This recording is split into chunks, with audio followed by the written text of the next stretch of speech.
In this massive race to build the most powerful AI, all the headlines are about one thing: size. More parameters, more data, more computing power.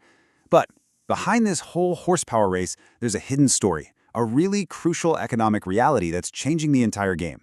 So today, we're going to explain why in the world of AI, bigger isn't always better. So what's the best AI model in the world? It's a question pretty much everyone is asking. And if you just follow the news, you'd think the answer is simple, right? It's got to be the latest, biggest, baddest model from one of the big labs. Well, what if I told you that for most real-world jobs, that is completely the wrong way to think about it? Yeah, there's this myth out there that capability is directly tied to scale, that a model with 1 trillion parameters is just inherently better than one with, say, 10 billion.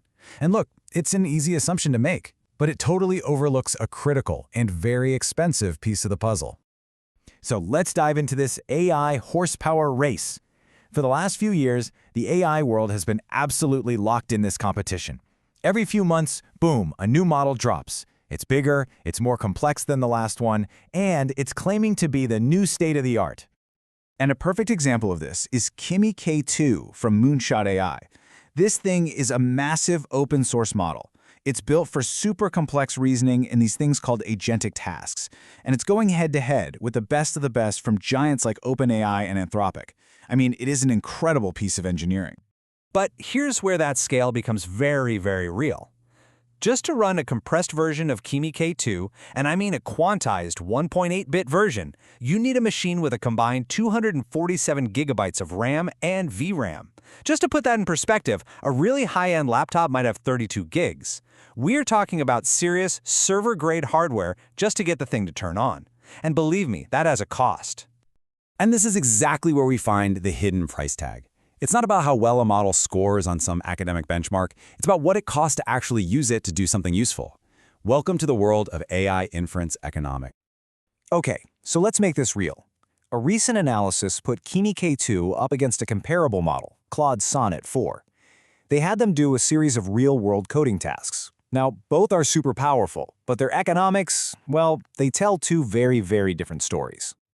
All right, so to get this set of coding tasks done, running it on Claude Sonnet 4 cost about $5. It generated a massive 300,000 tokens of back-and-forth conversation to get the job done. That's kind of the price you pay for a top-tier closed model. Now, here's the kicker. For the exact same tasks, using almost the exact same number of tokens, Kimi K2 cost just 53 cents. Let that sink in. That is nearly 10 times cheaper. All of a sudden, that question, which is better, gets a whole lot more complicated, doesn't it? This whole trade-off is so fundamental that researchers actually gave it a name: the impossible trinity. See, you've got three things you want: the best possible model quality, the fastest inference performance, and the lowest economic cost. The hard truth is, in the real world, you just can't have it all. You can't maximize all three at once. You have to make a choice. And this chart illustrates that choice brilliantly. What you're seeing here are AI models plotted by their quality versus their inference cost. So the big question is, where do you want to be? Well, you want to be up here in that top left corner: high quality, low cost. This is what's called the cost-effectiveness frontier. Any of those models down and to the right, sure, they might score well on a benchmark, but they're just not economically smart for large-scale use. Now, all this economic pressure is forcing a really fascinating shift in the industry. I mean, if just scaling up gets exponentially more expensive, what's the alternative? The answer is to build smarter, not just bigger. It's a strategy of, well, brains over brawn. And this is exactly where small language models, or SLMs, come into play.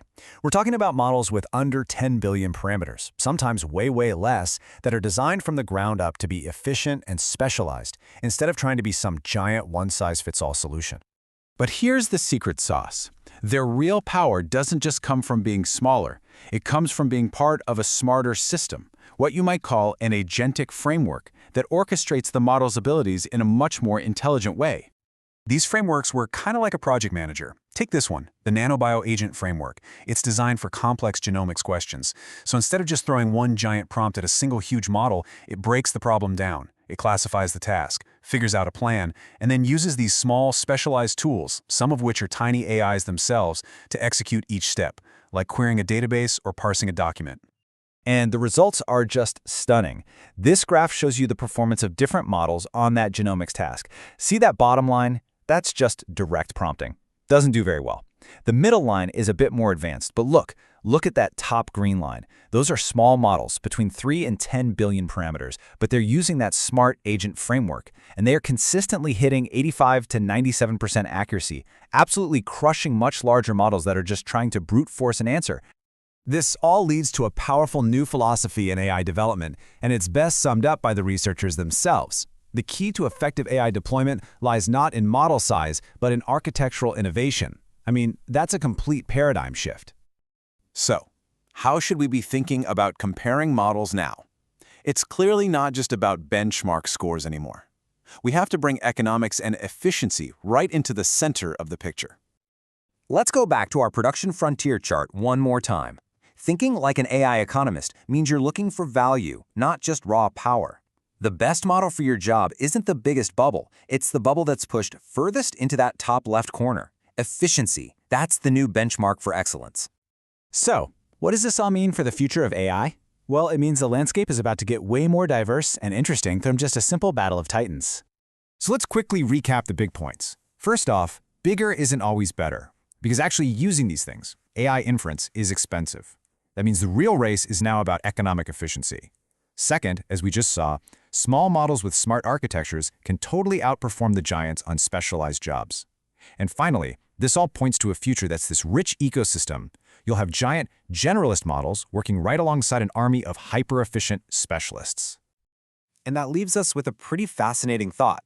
For all the talk of trillion-parameter models, the next truly revolutionary leap in AI, it might not come from a bigger model at all. It might come from one that's smarter, more elegant, and radically more efficient.